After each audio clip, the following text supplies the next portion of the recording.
You're listening to the Reversing Climate Change podcast by the team at Nori, the carbon removal marketplace.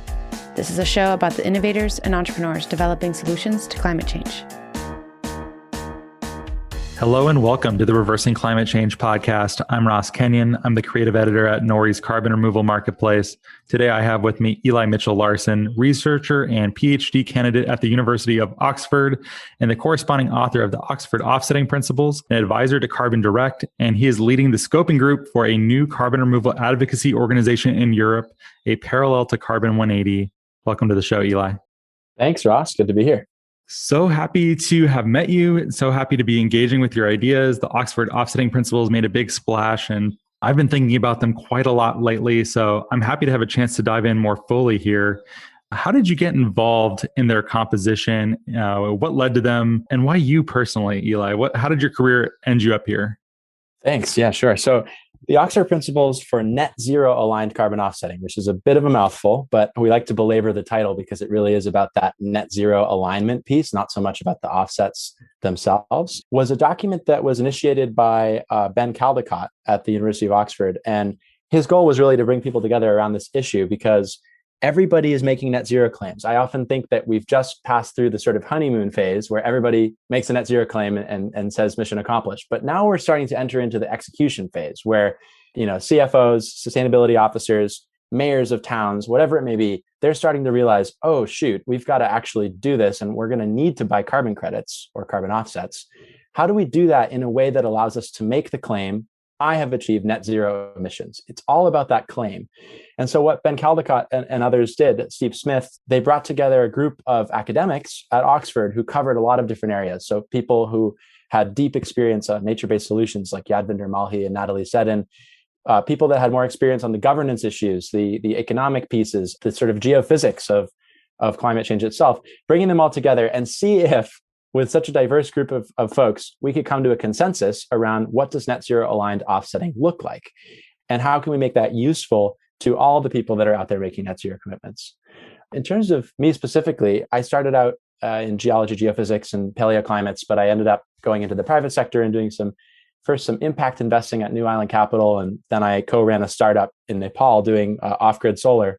And I came to the kind of carbon management, carbon offsetting world through a kind of funny way. I actually helped a charter cruise company of all industries execute their carbon management plan. So I was brought in to consult for something called the Jonathan Colton Cruise to actually, help them come up with a carbon plan. And that's when I really had to dive deep into what are carbon offsets, all the way back to George Monbiot's 2006 piece around carbon offsets being indulgences and really just tracing the history of how that all came about. And then it was really my time at Oxford working with Professor Miles Allen and others to really understand these issues from an atmospheric standpoint and from the standpoint of what the planet actually needs. How can we make carbon offsetting credible? I think we've had more critics of offsetting on than people who think that they can be made credible. So I think this is going to be a really important, fascinating discussion. I like to say there's that Venn diagram where you've got the circle of people who want carbon markets, voluntary carbon offsetting to explode and scale. And you've got the circle of people that are critics of the voluntary carbon market. And I think I would actually sit at the overlap of the two. I think there's problems with the market, but I think we can save it. We can make it work. Does everyone like and trust you as the arbiter, or does everyone hate you? Well, I definitely wouldn't consider myself the arbiter. I'm definitely trying to be as, I guess, diplomatic as I can be, and all of us are, to make sure that we're here to kind of make carbon offsetting a means of actually achieving real climate outcomes and calling it like it is. There's instances where maybe carbon offsetting isn't the right mechanism to support certain practices, and there's certainly room for all solutions, and we'll talk about that more later in the conversation. Definitely. Well, since you made such a point of framing this discussion around net zero, I think it might be most productive to start there. What exactly is a net zero commitment? What are companies trying to lock themselves into right now?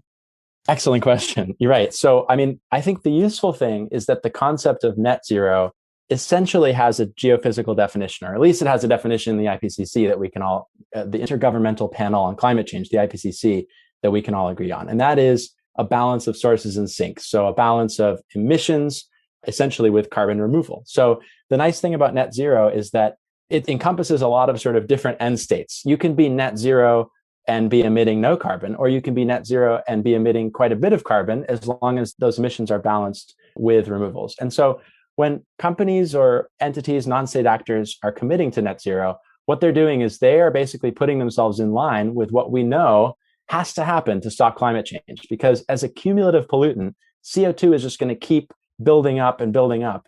And warming will continue until we reach net zero. And net zero can only be achieved when many, and eventually all sub-entities, countries, cities, and companies themselves are net zero, or at least collectively are net zero. Is there some difference between maybe a decade or more ago, people were talking about being carbon neutral or climate neutral? What's the relationship between all of these? A lot of it just sounds like corporate speak, and it's hard to know which one is which and what it actually refers to. I think that's right. There's still some ambiguity around that. There's an effort known as I think it's the United Nations Climate Champions. And Thomas Hale at Oxford has been really instrumental in leading this effort called the Race to Zero criteria. And the idea there is, we love lexicons. How can we make sure as academics that these individual terms are well defined? And that was really around net zero. So the idea with the Race to Zero criteria is let's have an umbrella set of criteria that can be applied to all the other efforts like the Science Based Targets Initiative or other people who are opining on what net zero means. Let's make sure they're all aligned with this one thing. So I think that carbon neutral, I was surprised to learn that I think it basically means the same thing. I think it basically also refers to a balance of sources and sinks removals. There's some, I think, usage of that term that might mean, I think colloquially, net zero probably means balancing emissions with removals, whereas carbon neutral, perhaps just because it's an older and legacy term, seems to be a slightly less ambitious claim that often refers to, well, you use offsets, you use avoided emission offsets specifically in order to achieve carbon neutrality. So it seems like net zero is a more ambitious claim, but there's still some ambiguity around what those specific things mean. And I think that's frustrating for corporates. But the good news is net zero has a definition, and we can be very confident of that. I want to talk a little bit about that. Yeah, the famous George Monbiot indulgences offsets comparison, which if you're talking about removals, that sounds like an indulgence that might work and be okay.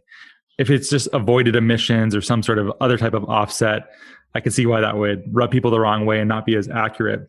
But could you say that carbon removal under net zero might be indulgences that actually work? Is that appropriate? It's fascinating. I wish I could remember who to credit this next piece to, because what I really liked about one of the responses to the Monbiot piece was basically, well, actually, if you believe that the Catholic Church does have a monopoly on the absolution of sin, and if they're capable of accurately measuring who's sinned more and less, then actually offsets were an incredibly efficient means of allocating. But no, I'm really joking, because of course they weren't, and it was a really terrible system. And I think the point that Monbiot was making, or one of the many points he was making, and it's interesting how so many of his critiques of offsetting kind of persist and are still relevant today. And actually, I've spoken with him and tried to sort of see if his views have shifted on that. And I think, he really sticking to his guns, because a lot of what he says, is still valid in some sense. And I think what he's really saying there with the indulgence piece is you're paying to get out of something, right? And that's the idea that every offset, every carbon credit, it's a two-sided transaction.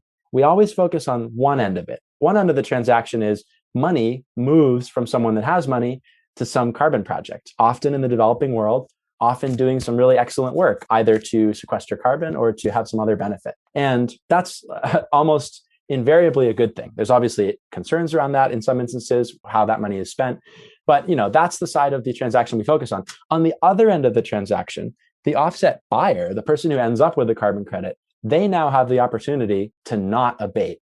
They get to basically forego reducing their emissions by 1 ton in exchange for getting this carbon credit. And I think that's really the crux of his critique, where if you're paying for something that doesn't actually have that carbon benefit, then you're actually generating more emissions than had you done nothing and not bought the offset.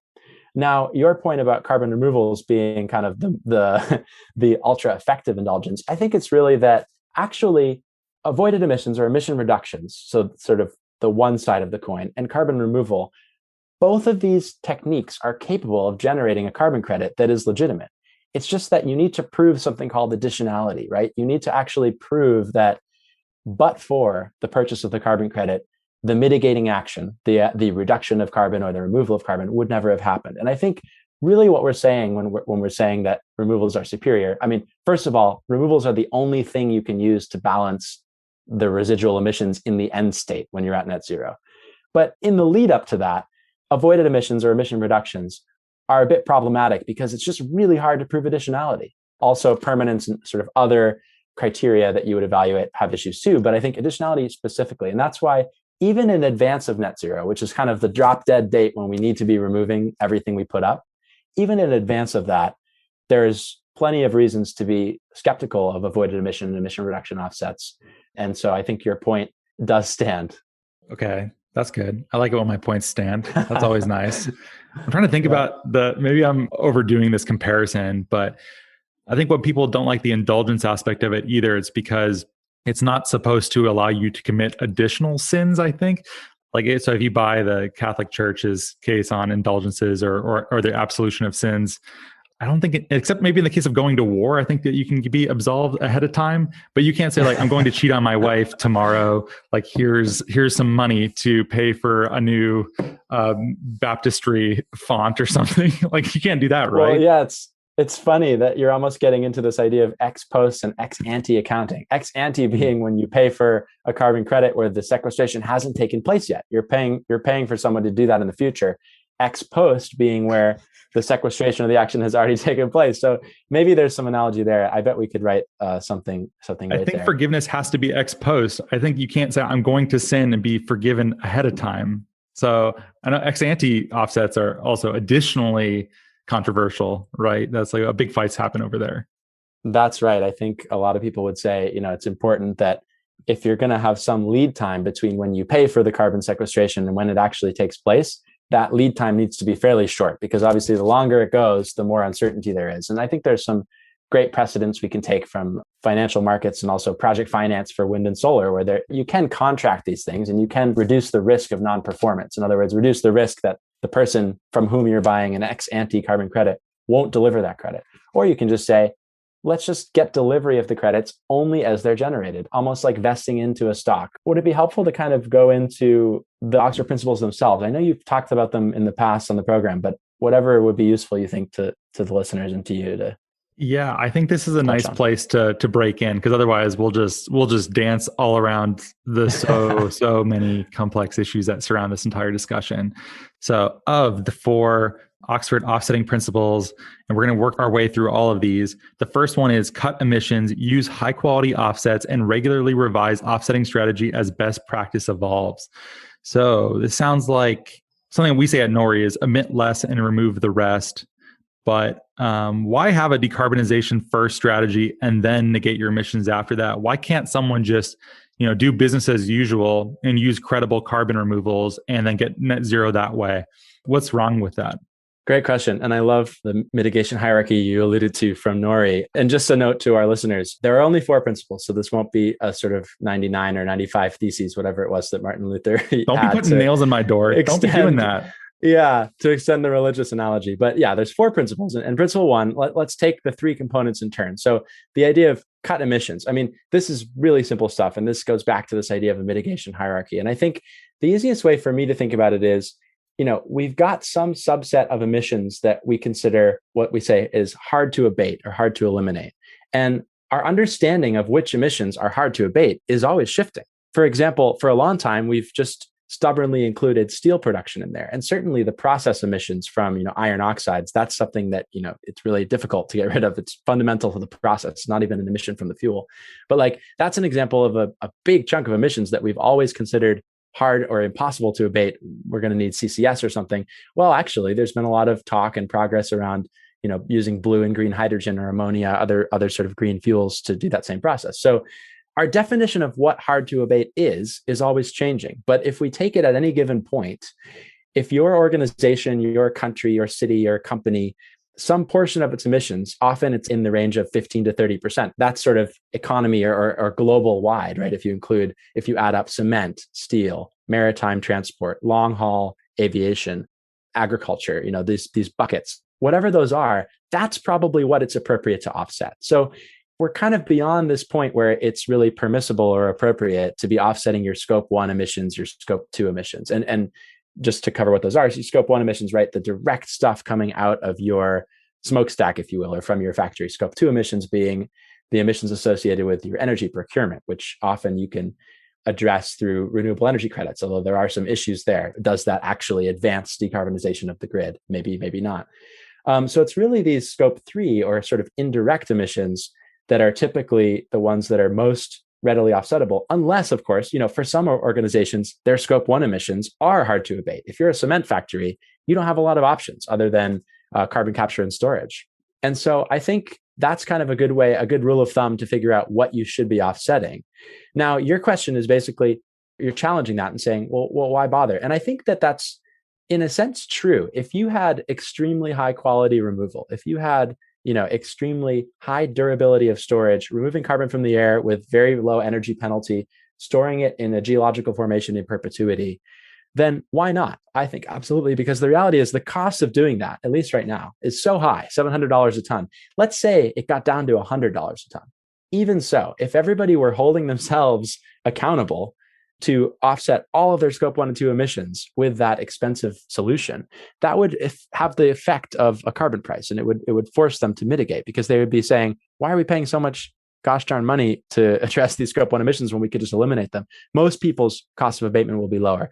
Not necessarily, but I think the bigger question is, how long can we afford to keep filling up carbon stocks? And that's a nice way to think about, what the Earth can do for us, I guess. I mean, we're relying heavily on the biosphere and the lithosphere, meaning the sort of, layer of geology, the subsurface. And I think we have a good sense of how big those carbon stocks are and how much headroom they have. How much more carbon can we stuff in there? And I think there's been some good work to think about that in terms of terrestrial carbon storage, right? How much carbon can be put in soils and in vegetation? And there's also some sense of how much carbon we can put into geological storage. It's, orders of magnitude bigger, in fact, than the terrestrial storage. And so the real answer to your question is, well, sure, why not? Somebody can keep buying high quality removal for all their emissions. It's just that we're going to eventually fill up these stocks that the Earth has essentially provided for us, these sinks. And when we do so, we're out of luck. So we need to be thinking about moving towards absolute zero. I often say the race to net zero is just, that's just a finish line that immediately starts a new race to absolute zero. And that sort of global race is going to repeat itself within many organizations, right? They might achieve net zero, or at least net zero aligned offsetting, before they achieve anything close to absolute zero emissions, but they still need to be thinking about that. And that's what I think science-based targets has been really helpful at doing, is saying, we got to focus on what that actual emission reductions plan is. And that's key to principle 1. I think the headroom case for decarbonizing first and negating emissions second is really intriguing.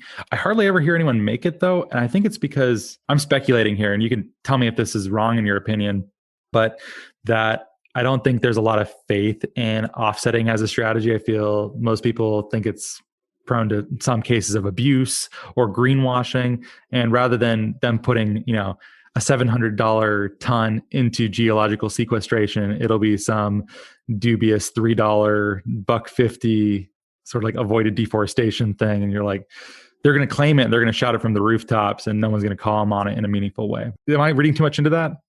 No, it's a good point. I mean, principle 1 here, where we're saying use high quality offsets, we're relying very heavily on those 4 words, use high quality offsets, because the reality is it's a bit of a wake up call that the voluntary carbon market, meaning the collection of carbon credits that are available, the state of the voluntary carbon market is not good. It's quite dire, in fact. I mean, so many of the credits that you would go out and buy right now don't meet the minimum criteria that would allow you to say that they're high quality offsets. That's this question about additionality, right? Would the carbon benefit have occurred but for your purchase?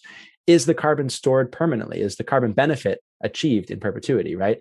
Are you ensuring that you haven't had any sort of secondary unintended consequences on local communities or ecosystems? There's so many elements there. And the reality is, if you look at what's out there, it's 80% avoided emissions, first of all. It's very difficult to see what's avoided emissions and what's carbon removal. And we'll get to that in a minute when we talk about principle 2, which is, we've got to be shifting towards carbon removal.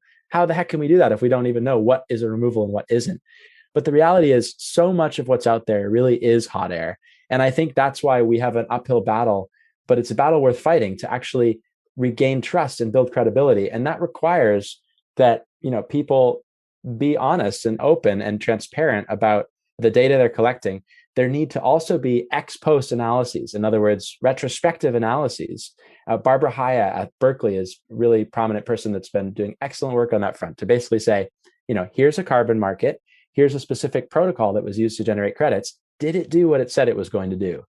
And if not, why not? How can we tweak the protocol and improve it so that the carbon credits that are getting approved are actually additional? They're actually doing something for the atmosphere. So that's this piece about maintaining transparency. But yeah, what's out there is not great. And I think having a higher threshold for what we accept as net zero aligned, right? You mentioned proclaiming it from the rooftops. That is what we want to do. We want to declare victory. We want to say, I am net zero. We can't do that. That's the entire purpose of the Oxford Principles, was to set out a perspective for what you need to do in order to allow yourself to shout from the rooftops. And we're going to talk about that in a minute with principles 2 and 3. It's got to be this shift to removals and long-lived storage, and it's got to be ultra high quality offsets. Then you can credibly say, I'm on a journey to net zero, right? We're using offsets in a net zero aligned way. Great. Thank you. Making my job easy. Why don't you just take us into the second principle here? Okay. Shift to carbon removal offsetting. Why do that? Why not avoided emissions? What is your motivation for this section? Sure. And I guess I'll just add one little thing on principle 1, which kind of segues in, which is this idea of maintaining transparency. And that means you as a company, as a buyer of offsets, are being extremely transparent about what types of offsets you buy. And one of the key figures that we've gotten a lot of feedback on from the Oxford Principles is this carbon credit taxonomy. So it's a figure in the principles that gives you a flow chart that divides up the different carbon credit types. And there's really just 5 that we were able to identify. And we can actually put all the different carbon projects into those different buckets. So when we say be transparent about what offsets you're buying, what we mean is be clear about what percentage of your offsets come from which bucket, so that you can be in compliance with principle 2, which says you must shift your offsets towards carbon removal.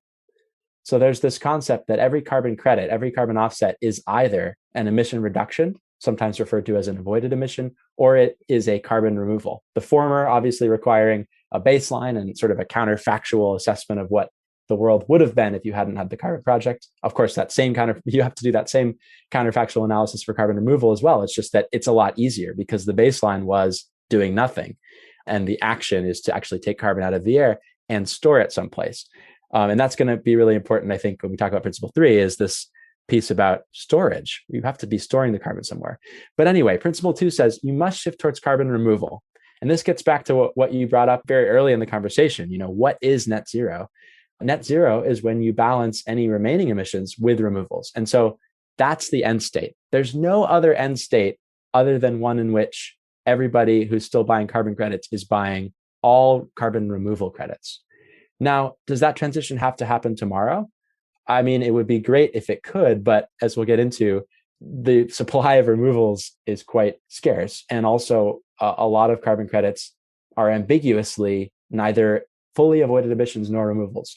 But the key here is that transparency. So you're actually publishing and sharing to your stakeholders what the breakdown of your offsets are. And that way, any sort of watchdogs can actually observe and hold you accountable and say, you're making progress, but not fast enough. If organizations like Microsoft that we work with, one of our clients at Carbon Direct, they've basically gone straight to 100% removals. And that's been really challenging, but really rewarding also to sort of prove that that's possible.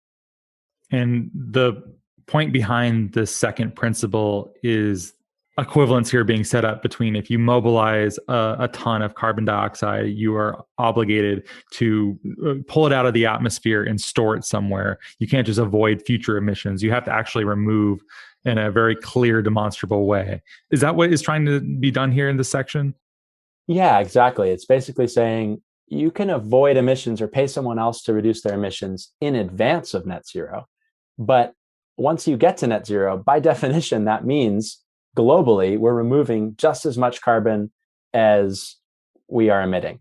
So that's sort of the physical balance that needs to be achieved. Now, in that global net zero state, it is possible that it's actually certain that some people will be gross positive emitters and other people will be net negative emitters. And those on the whole will balance out. So there might be a form of aviation that still has some emissions that need to be addressed by removals on the ground.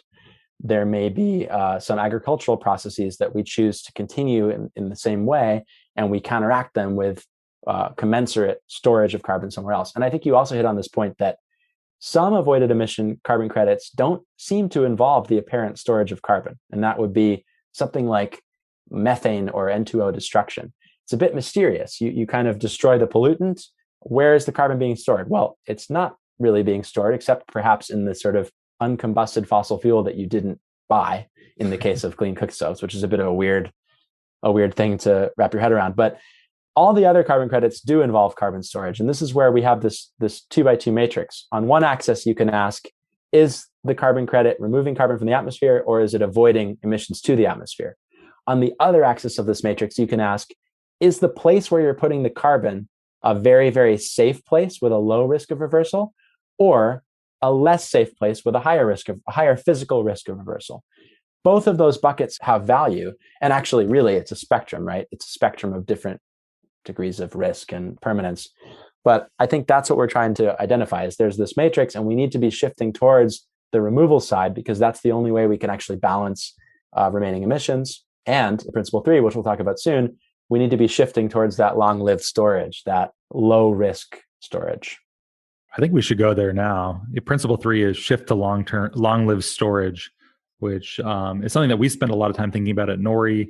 Permanence is obviously very important. You definitely don't want leakage. There are also limits to how much you can reasonably offer in terms of permanence to a prospective buyer of negative emissions when they're buying from you. What should we be doing with permanence? We think it's important. We don't want leakage, but we also don't want to make it impossible for anything in the ecosphere to be considered carbon removal. I think there's a lot of important scale. It's cheap right now. I think there's a lot of interesting work being done to make carbon removal in the natural environment more and more productive and trustworthy. But if all you care about is permanence, and maybe Stripe's 1,000-year permanence is a good example of this, does that rule out the ecosphere? And is that good or bad? How should we be thinking about permanence? No small questions. No. Well, I mean, this point about does that rule out the nature-based solutions? Absolutely not. And I think the first point I'll make there is that we need to be maximally deploying nature-based solutions no matter what, particularly when they have co-benefits around ecosystem restoration and biodiversity. So I think this is some really important work that Natalie Seddon and Steve Smith, others have done to kind of talk about how do we think about the role of nature in solving our climate goals, but also our biodiversity goals and all these other goals we may have. I mentioned earlier that an offset is a two-sided transaction. So we don't have to necessarily fund all of these conservation outcomes using a carbon credit. As soon as we choose to use a carbon credit, we have to remember that that requires that we hold the carbon benefit that we're claiming is happening to a very high standard. If we're going for net zero aligned offsetting, which we are because we're talking about the principles, and that's, everybody wants to do most people want to do things the right way. Is what you're maybe trying to get at here that carbon removal in the natural world or nature-based solutions are important, but perhaps they are not as appropriate for a carbon market or for carbon financial assets to be utilized. Is that sort of what you're driving at? Exactly. I mean, it's possible to support these outcomes in their own right. And that's a piece that we talk about in Principle 4, where, it's important to value the benefits that these projects provide in and of themselves, rather than tying everything to a carbon benefit first and having a co-benefit second. What we refer to as a co-benefit in a lot of cases with nature-based solutions, particularly project-based RED, right, avoided deforestation, where it's very difficult to determine additionality. It's very difficult to control for indirect carbon leakage. By that, I don't mean physical reversal of the carbon. I mean this fact that it's a bit of a waterbed. You store carbon in one location, but you haven't changed fundamental demand for food and fiber. Somebody is going to grow that palm oil somewhere else. So that issue of the carbon basically being reshuffled around on the Earth's surface, but on net, you're not actually increasing it. That's one issue. And then third and finally, this permanence, right? Like you mentioned, how do we think about permanence? I think it's unreasonable to always think about permanence as wherever you physically stored the carbon, that specific parcel of carbon must remain there forever. Because that's a level of guarantee that, frankly, nature-based solutions just can never provide. We can never say that a given acre of forest or a given plot of farmland that Nori works with, right? We can never say that that's going to stay stored in perpetuity. Inevitably, pests, disease, natural disasters, changes in management human intervention, whether legal or illegal, something will happen at some point to cause the physical re-release or reversal of that carbon. And that's okay. That's just what we have to accept for that kind of solution. So that's why I prefer to talk about the risk of reversal. When you put lots of carbon in terrestrial stuff, it sinks. When you sort of add more and more carbon to soils and vegetation, what you have to recognize you're doing is you're actually sort of stacking up risk. You're putting more and more of that carbon at risk, because remember what you're doing. You're actually moving. We're always moving carbon from one sphere to another. We've got the lithosphere, all the subsurface. We've got, let's call it the anthroposphere, the place where we live and all of our oil tanks and our places where we store carbon. And then we've got the biosphere and also the oceans and the atmosphere. But essentially, when we offset fossil emissions, we are actively converting fossil CO2 from the lithosphere into terrestrial carbon in the biosphere. And that's a riskier place for it to be. Now, that's okay, but we just have to recognize that if the biosphere flips from being a net sink to being a net source, and there's a lot of work that's shown that even in response to 1.5 degrees of warming globally, which, at this rate, it's looking like it will be difficult to avoid, that will have impacts on the biosphere, right? That's going to kick into gear various amplifying effects. This ecosystem climate response, some of these feedback loops that aren't yet, I should say, incorporated into the carbon budgets. And so if that's the case, if these places where we've stored carbon start to release it en masse, who's responsible for that? The person who paid for the storage in the first place is a company that may or may not even exist anymore. And if it's been this hard for us to hold fossil fuel companies and others accountable for their past contributions to climate change, I don't see how it's going to get any easier to hold a company who is trying to do the right thing, let's be honest, accountable for a leakage event. And no company wants that on their balance sheet. That's why these protocols have in place these limits to permanence. And you probably know more about this than I do, especially with soil carbon, where you have these sort of 100-year guardrails in the California carbon market where you say, listen, if you can guarantee this for 100 years, that's good enough for our purposes. What I want to say on permanence is that it's really about recognizing that the only enduring, sustainable end state, the only sort of sustainable net zero, and by that I mean a net zero state that you can keep going in perpetuity, is one in which you're putting the carbon in a safe place. And you're doing so commensurate with whatever you're emitting. And this is where this idea of sort of like for like, so matching terrestrial carbon emissions that come from soils, that come from vegetation, with storage in those same or similar soils and vegetation, and matching geosphere, fossil carbon extraction from under the ground with geological storage of CO2. We think that's a really useful framing because that allows you to basically match like for like. That's fascinating. So if you're an oil and gas major, you're expected to fund Climeworks or something like that, and you're actually sending the captured CO2 back into a geological storage environment. Yes, absolutely. I think holding the oil and gas companies accountable and basically harnessing this margin that they're making when they take, essentially mineral wealth out of the ground and turn it into money, there's a big margin that's taken out. And actually a lot of it is royalties and taxes. But, what if we held the extractors of fossil carbon responsible for putting carbon back into the ground equivalent with what they dug up? It basically says, let's leave the most expensive stuff to the people who are most actively making use of fossil carbon.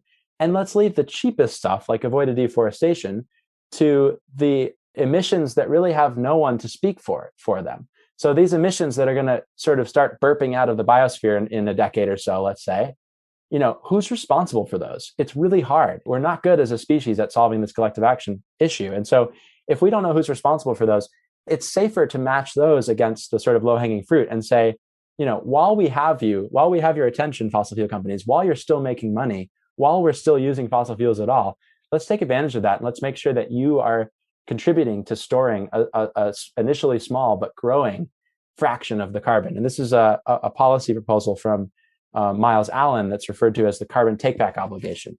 This is something we've been working on. We can add the link in the show notes, but it's essentially a policy that would make companies do exactly that. Say anybody who's digging up carbon or bringing carbon into a given region is responsible for cleaning it up at the wellhead, at the beginning of the process.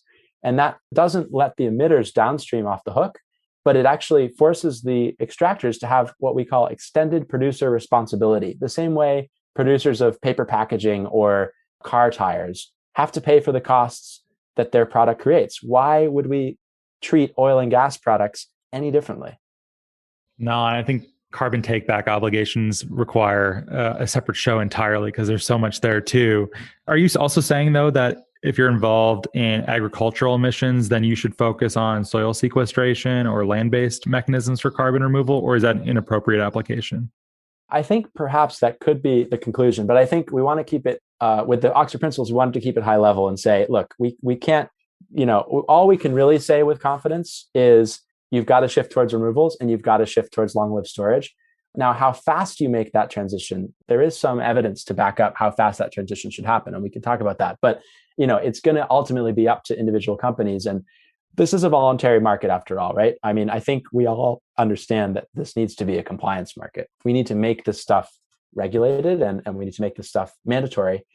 And in the interim, because it's a voluntary carbon market, there's only so much we can ask. I think what we have to do is hold companies accountable and say, you're saying you're aligned with the Oxford offsetting principles, but the rate with which you're shifting towards removals and long-lived storage after, let's say, 3 or 4 years is way too slow. Go look at Microsoft, go look at this other company. They've already made a transition to 100% removals.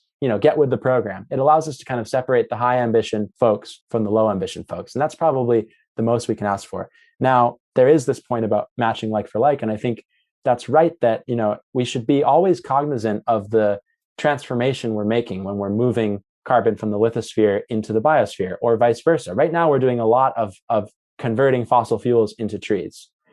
And we can only do that for so long. And really, to my point earlier, we should get the folks who are most able to pay for the more permanent storage, which we know we're going to have to do eventually anyways.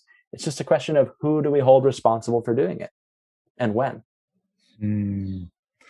Well, Eli, since I have you here, can I ask you for some free business advice?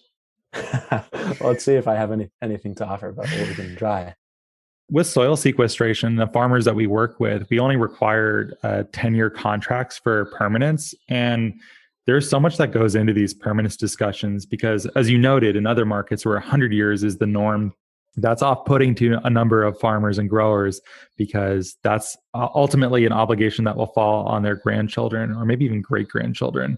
And who knows what is going to happen to their farming practices in that time. It's scary to lock yourself into a deal like that. So we've gone for something shorter, thinking that once that land is converted, it is more naturally fertile and valuable. And so there is some inertia we're hoping plays out and that it remains that way. Right. But we can't. But we tell buyers of these NRTs, nori removal tons, we say like we can only specify for this amount of time. Beyond that, if you need greater permanence than that, you either need to buy more or something differently.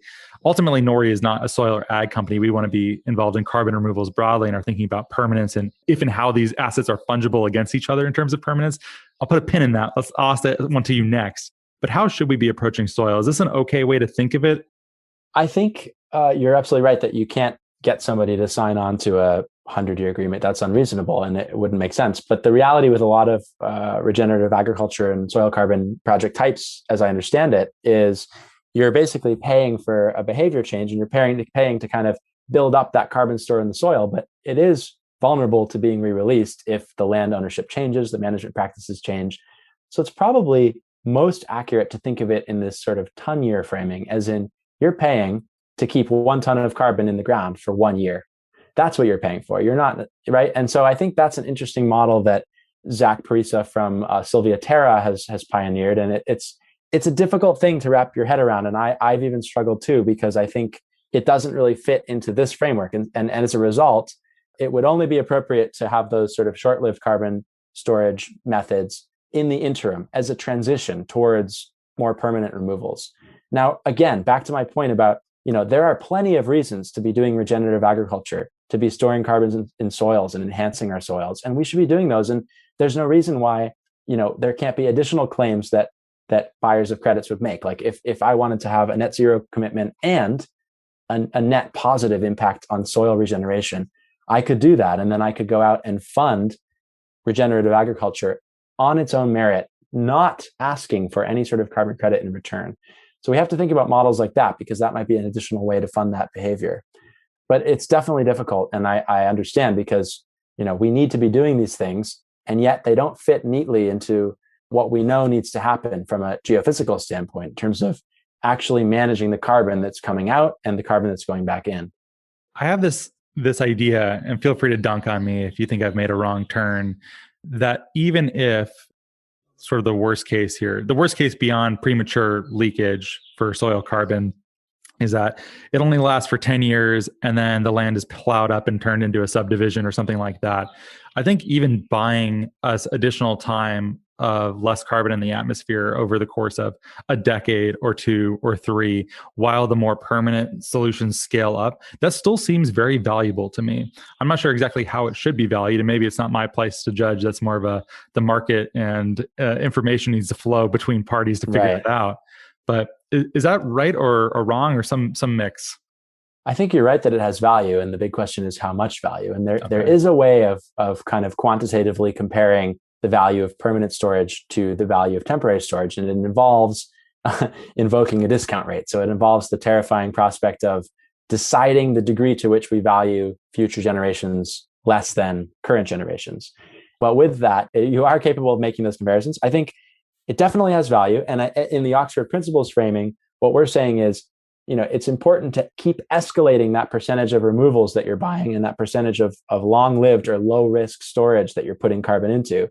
And as long as you're on that quadratically increasing pathway all the way to 100% by 2045, because as I think we'll see with the new IPCC report, it's not 2050 anymore to get to net zero for 1.5. It's probably something more like 2045. So by the time we get to 2045, mid-century, we've really got to be storing carbon permanently. We've got to be removing it from the air rather than the accounting element of paying others to avoid. So it does have value, but it's only part of the transition. It plays a role, and we can't expect organizations to only rely on that. They need to show in good faith that they're scaling up those other solutions at the same time. Indeed. And this ton-year thing you bring up too, we have been thinking a lot about that as well, because we think if permanence is the most important factor about a given carbon removal, sort of being able to compare against the amount of permanence that can reasonably be guaranteed allows for some fungibility between these different types of carbon removals. I mean, that's ignoring all the co-benefits and other reasons. Someone might prefer to support blue carbon or something else for their own reasons. But I also have this worry that it already took this amount of time to educate policymakers and buyers of offsets and negative emissions to think in terms of tons. But now you have to add a temporal dimension to every asset too. It kind of hurts my brain to think about it, and I work on this on a daily basis. So is it worth the cost to re-educate consumers and policymakers about thinking in terms of 10 years rather than tons? Is it more trouble than it's worth, or is that the best way that we should go? I would not embark on that project. I would keep it rooted in the race to zero criteria for what net zero means, things like the Oxford Principles, other guidance that says, what does net zero aligned offsetting look like? It looks like using very high quality offsets that have a high certainty of carbon benefit. It looks like shifting your carbon offsetting practices towards removals. It looks like shifting your practices towards long-lived storage, eventually achieving 100%. And finally, and so you got to do that, right? But that's only a portion. That's the sort of fraction that you're escalating. There's some leeway perhaps in what else you're buying, and maybe that's where carbon credits that offer a carbon benefit, but one that has less certainty or one that lasts for a short amount of time. I think another way to think about it is we should think about carbon stocks and sinks as things that people need to steward. And so if you put carbon in the soil and it comes back out, well, someone should be responsible for when that carbon comes back out. It's like, think about the example of a lot of the reforestation that Shell is doing in Southeast Asia, where they'll buy up a degraded palm oil plantation. Well, 20 years ago, that palm oil plantation was a tropical forest, and it was destroyed and the carbon was released. Who was responsible for that? When they go back and reforest that plot, they want to sell you a carbon credit that says when you pump their fuel out of the pump, the petrol station, depending on which country you live in, you are doing so with carbon neutral gas. But they're basically matching that reforestation, that carbon sequestration with this fossil carbon, when in fact, you could argue it should go towards counteracting the original deforestation that took place 20 years ago. And so similarly, if you pile up carbon in a soil carbon sink and then it gets re-released, someone should be responsible for cleaning up that mess. You should have to store an equivalent amount of carbon to what was leaked out. And I think this can be accomplished with jurisdictional based programs that cover, not just an individual project, but many, many projects, where you say, on the whole, we've got to make sure that the carbon stock retains its value and just keeps escalating up and up and up. And if we ever have a shortfall, maybe there's a buffer pool that kicks in. But even better, there's somebody who's on the hook to actually go out and, let's say, top up the carbon storage back to the value that it's supposed to be at. Wow, so I'm still thinking about this ton year thing a bit then. So it sounds like if we shouldn't try to re-educate people in terms of the ton year, and we also accept that a ton is not a ton is not a ton. So then are we giving up the dream of fungibility? Is that maybe a hurdle? Do you think that we should no longer try to make carbon removals somewhat equivalent in this way? Yeah, I think what we need to be focusing on is honesty and credibility around carbon benefits. And at this stage, we're facing a market that's a voluntary carbon market where, maybe 80% of the credits are renewable energy and avoided deforestation, and these carbon project types that really just frankly can't demonstrate that they really did anything in the atmosphere to a high degree of certainty. So we're starting from a very low level. So I think the battles to fight now are to tighten the rules so that we actually have to demonstrate real changes in the atmosphere due to the carbon project, actual carbon benefits. And those are the battles to be fighting. I think introducing ton years is possible. I think we just have to recognize that the simplest formulation here is to basically say one out, one in. If you're taking carbon out of a stock, which is what you're doing whenever you dig up some fossil fuels, you've got to put carbon back in.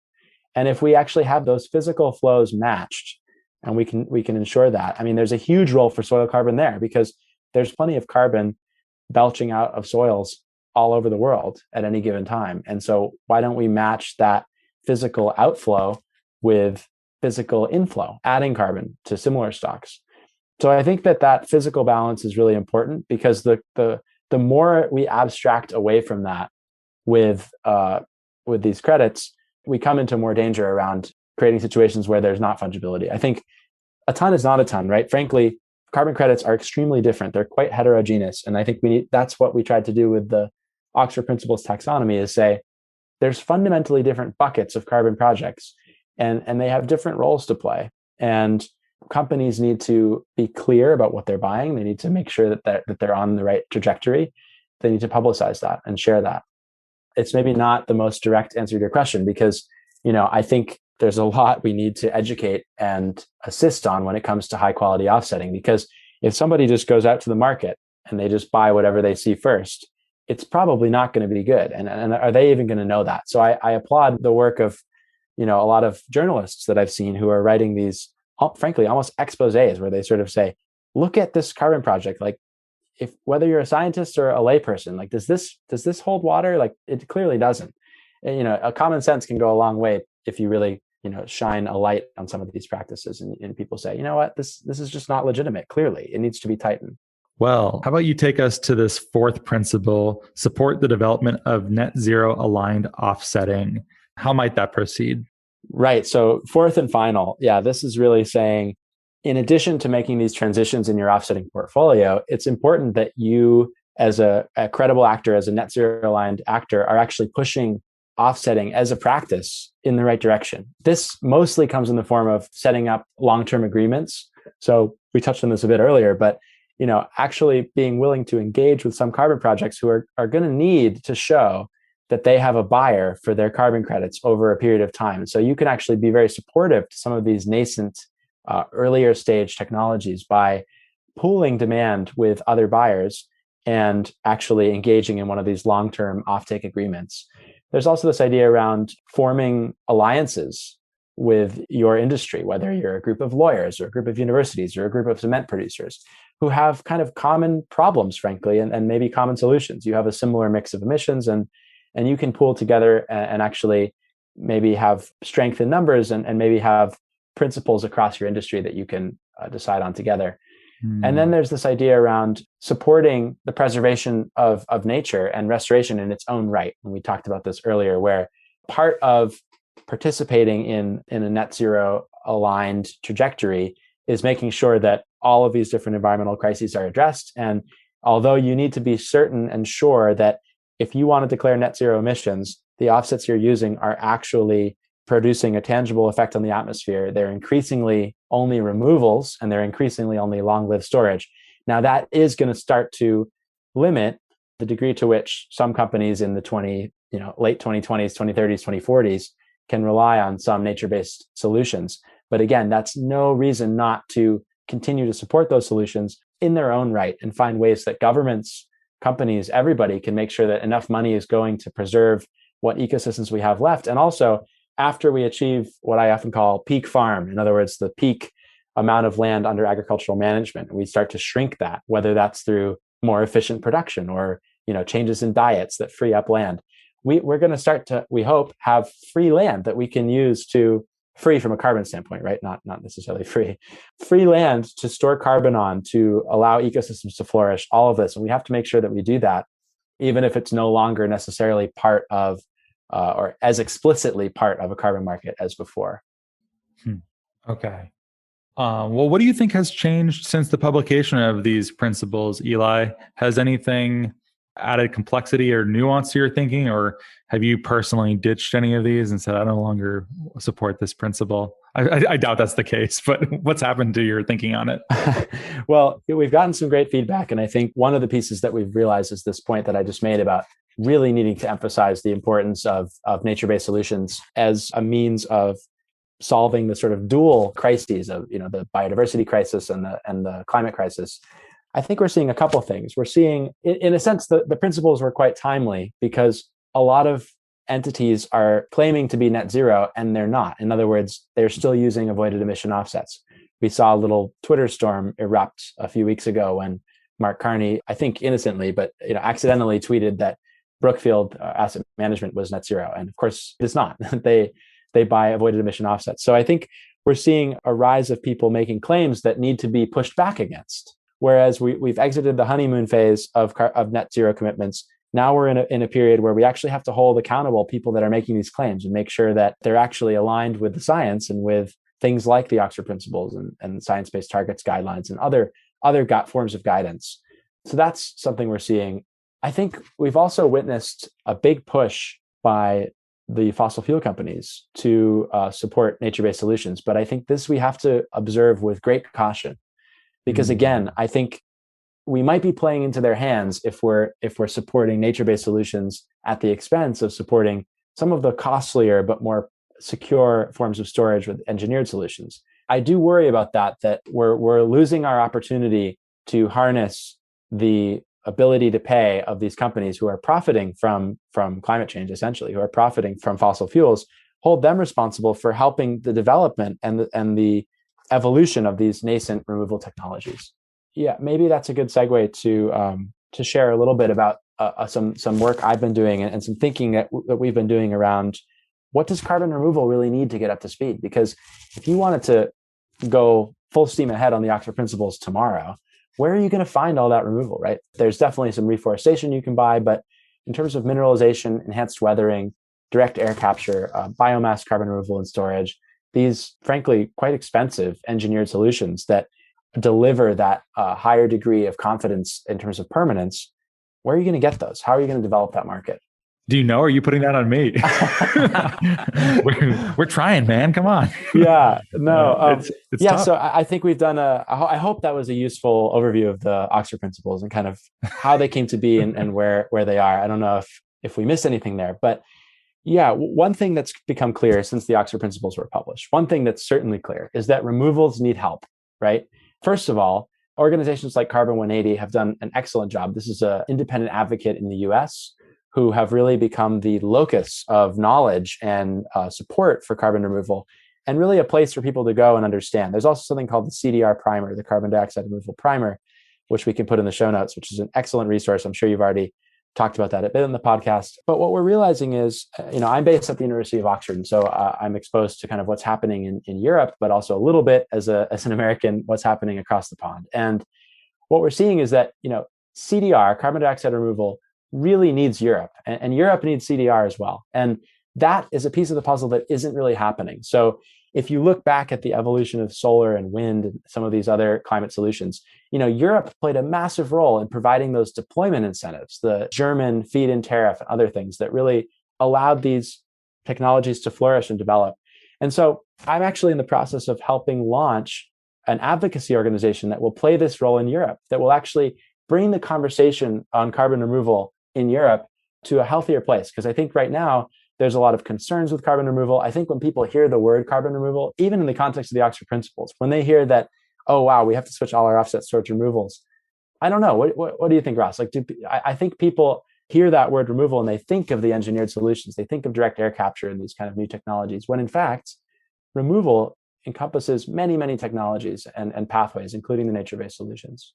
Yeah, thanks for sharing all of that. And I'm so happy to hear about there being more organizations dedicated to thinking about carbon removal. I think it's specialized enough that it really needs this level of care. And it is strange that there is a lot happening in Europe, but a lot of the discourse I see in Europe, it feels more closely linked to geoengineering debates maybe than exists still in the United States.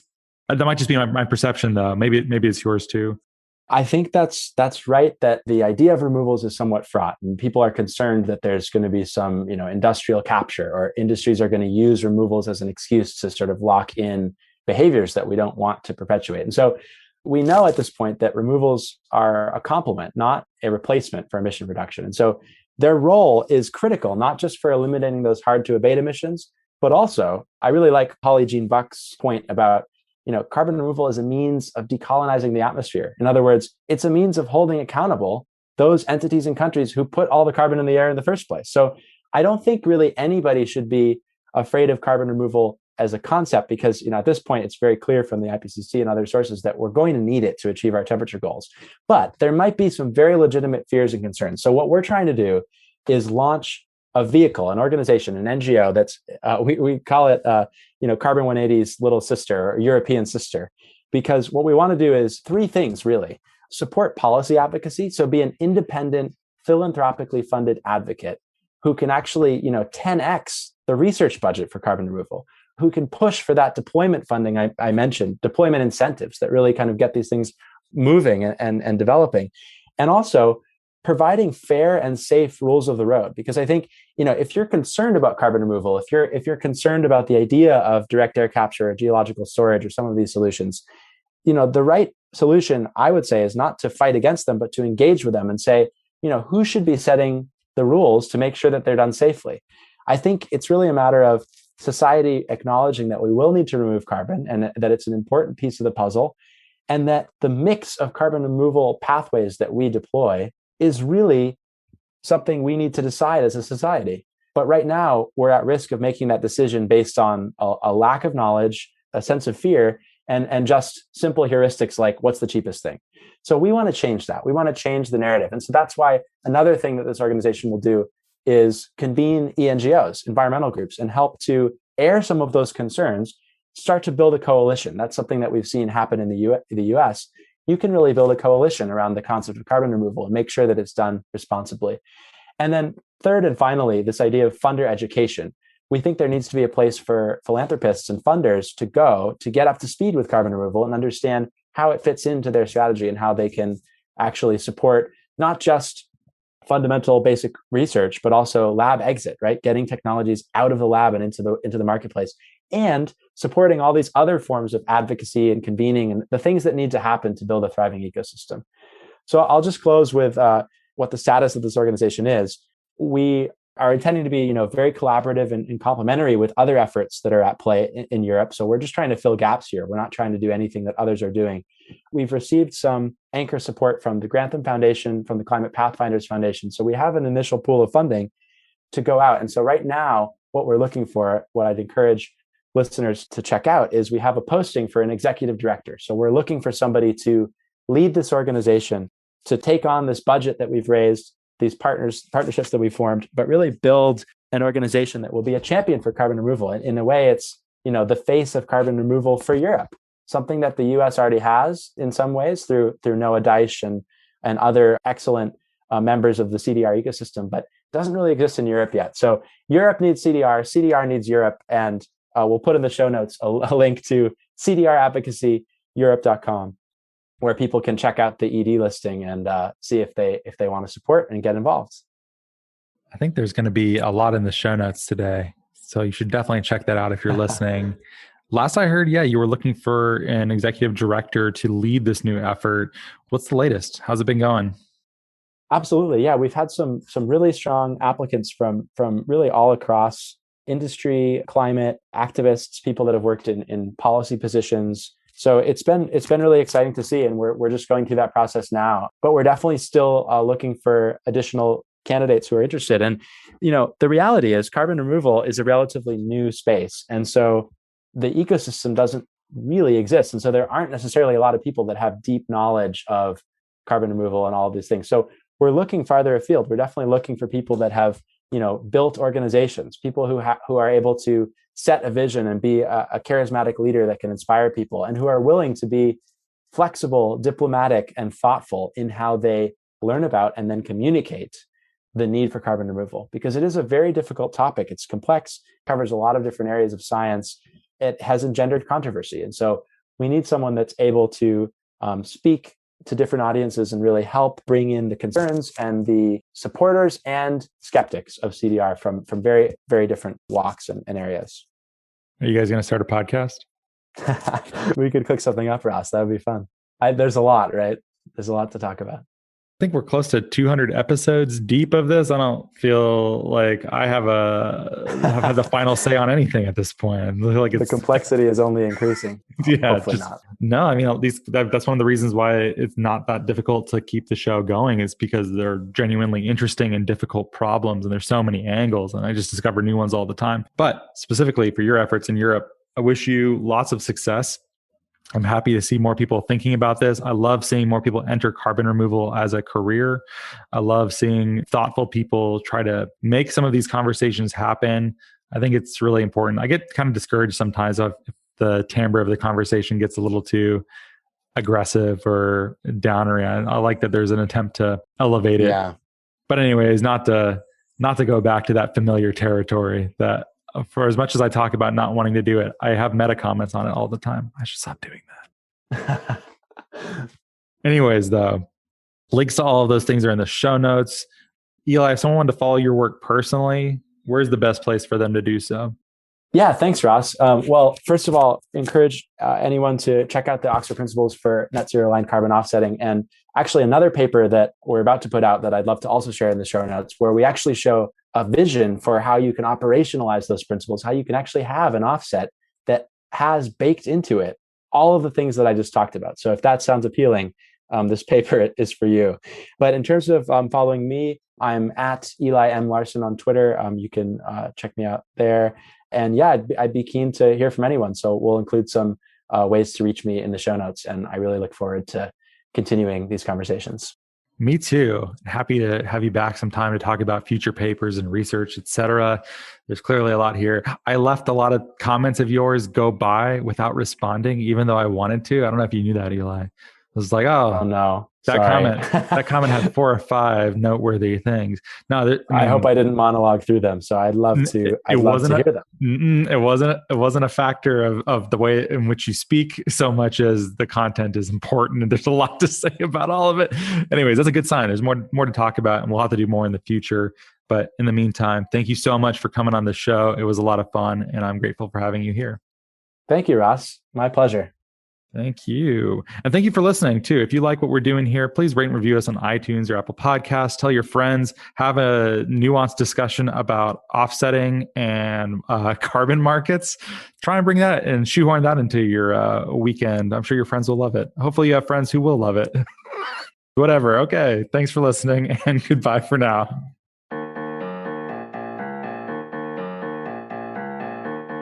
Well, thank you so much for listening. If you like the show, please rate and review it in Apple Podcasts and or Stitcher. It really helps us a lot to get this content to a wider audience. If you think what we're doing is useful, interesting, fun, hopefully all 3, we'd certainly appreciate your rating and review. You can keep up with Nori at nori.com, where there is a newsletter. That's nori.com/subscribe. There's podcasts, there's a whole bunch else, or you can send us an email at podcast@nori.com. We are also now on Patreon at patreon.com/NoriPodcasts if you'd like more content, engagement, and community. And thank you so much for your support.